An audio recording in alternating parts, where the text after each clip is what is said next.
Hablar de epigenética, ¿qué es eso? ¿Qué significa? Pues hemos traído a una eminencia. Él es mexicano, tiene una licenciatura en biología experimental con un área de concentración en bioquímica y biofísica, tiene una maestría en inmunología, un doctorado en bioquímica, un postdoctorado que combina inmunología y bioquímica, mejor dicho, y me cansaría... Ginecología, fertilidad en Arabia Saudita, en Australia. Todos los títulos, más preparado que un yogur. Está con nosotros el doctor Carlos Orozco de México. Pues doctor, es un honor tenerlo aquí en Colombia, ¿eh? Estamos felices de tenerlo, ¿eh? Bienvenido. Muchas gracias. Bienvenido a Profesión Hogar y bienvenido a Colombia porque nunca había estado acá, ¿verdad? No, nunca, es la primera vez.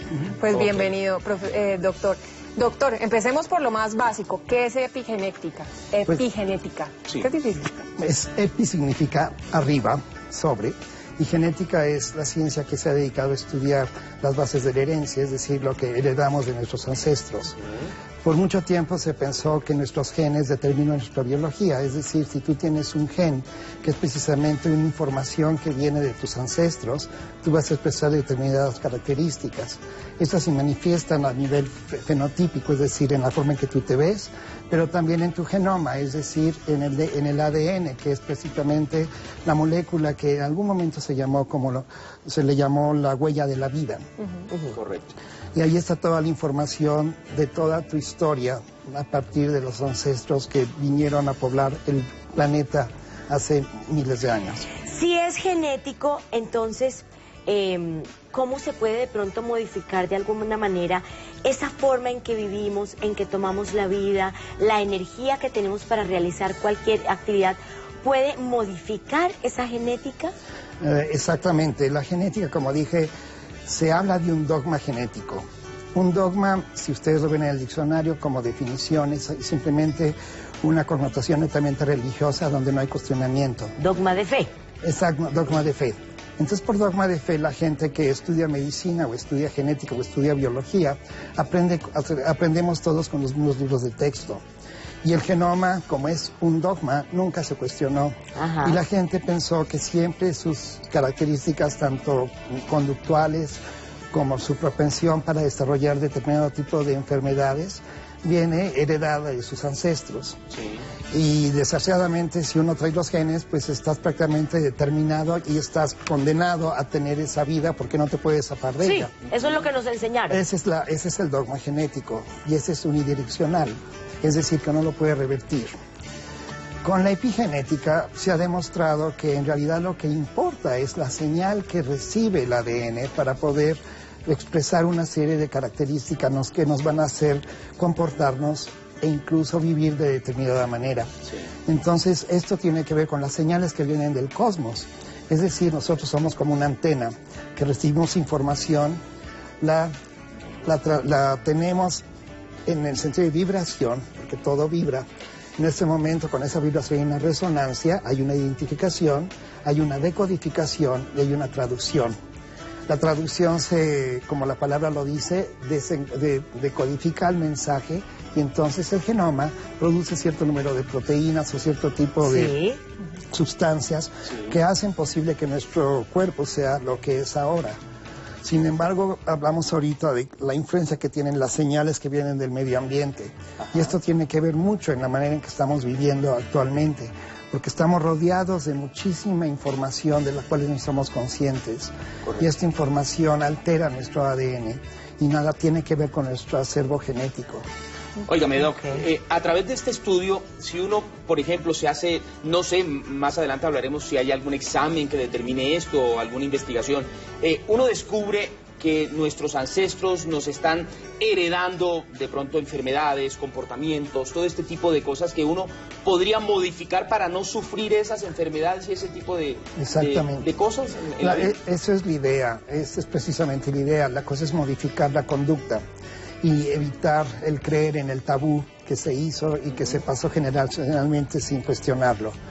Y por eso hablamos de los alimentos. Curiosamente, no todo lo que comes te va a nutrir y no todo el agua que bebes se va a absorber. Claro. Entonces, todo esto lleva a una selectividad. precisamente porque el cuerpo no está diseñado para hacer eso.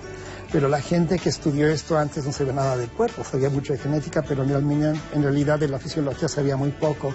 Y ahora con el advenimiento de este siglo y todo lo que está pasando con el despertar de la conciencia, las personas están tomando más responsabilidad por su propia salud. Doctor, por ejemplo, vamos a hablar del agua o de la comida específicamente en este caso.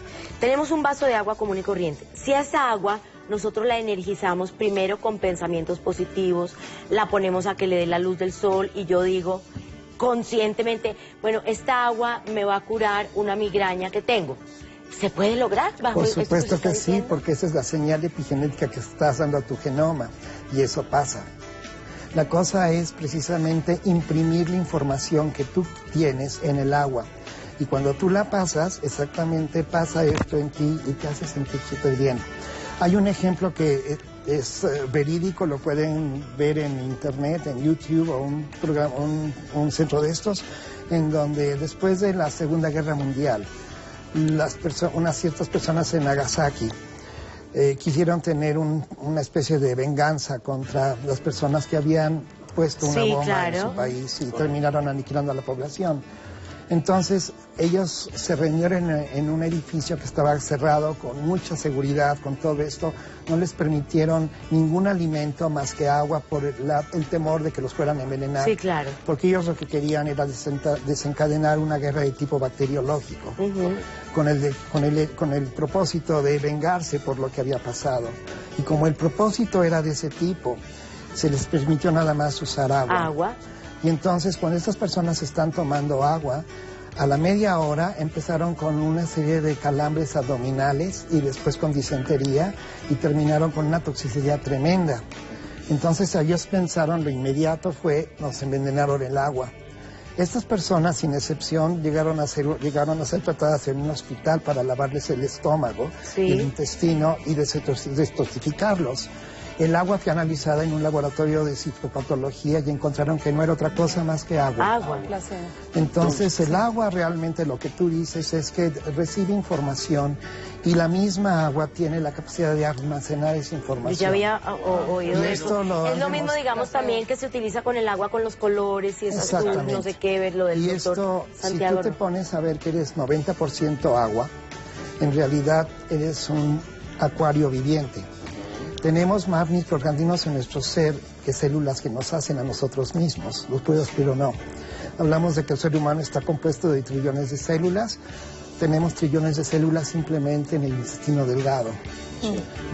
Me refiero a células o me refiero a microorganismos, bacterias, hongos, parásitos. Y todo esto pues nos lleva a un comensalismo, que hay mucho señalamiento. Yo decía, no todo lo que comemos nos nutre. ¿Por qué? Porque estamos nutriendo a toda esa microbiótica que está ahí. Micro significa pequeño, biótica es de vida, es una vida que es microscópica, que está hecho generalmente por bacterias, se está formando los probióticos. Doctor, ¿y qué podemos hacer precisamente para tener una vida saludable? Una alimentación sana y que nos nutra. Precisamente la cuestión de la nutrición aquí entra mucho. La nutrición no nada más tiene que ser a nivel físico, sino tiene que uno nutrirse a nivel emocional y espiritual. De otra manera, la parte física no ayuda mucho. Y esto lo digo porque el ambiente que uno crea alrededor de los alimentos es súper importante. Para tomar un alimento hay que tener cierta reverencia hacia el alimento, lo que tú decías. Masaru Emoto, con su libro Los mensajes ocultos del agua, demuestra esto perfectamente.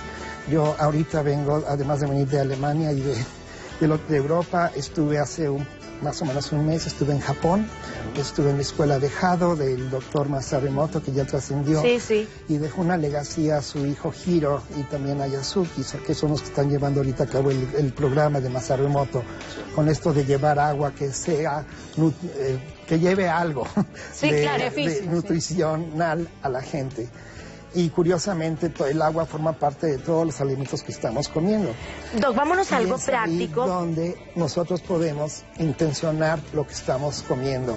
Tomando primero, a mucha gente bendice los alimentos y eso lo que tenemos que hacer es realmente darle un sentido a eso. No nada más dar gracias por el alimento que estamos a punto de comer. No, como pasar esa energía. Sí, lo que estamos comiendo va a ser la voluntad que necesito para hacer tal cosa, el amor que necesito para amar a los demás. que entonces automáticamente el alimento toma otra vibración y eso es lo que sucede. No, y ahí Óigame, la importancia de una alimentación en familia sin ningún otro tipo de tecnología, sino Exacto. estar sentado comiendo en familia y conversando. Esto del tema del agua suena, Doc, loco. O sea, así. Y yo sé que muchos televidentes de pronto están pensando lo mismo, pero funciona. ¿Y cómo sería ese proceso? O sea, yo tengo mi vaso de agua y ¿qué le digo al vaso de agua? ¿O qué le transmito? ¿O qué le puedo...? No tienes que decirle nada, sino ni mucho pensar. menos. Lo único que tienes que hacer es intencionarlo.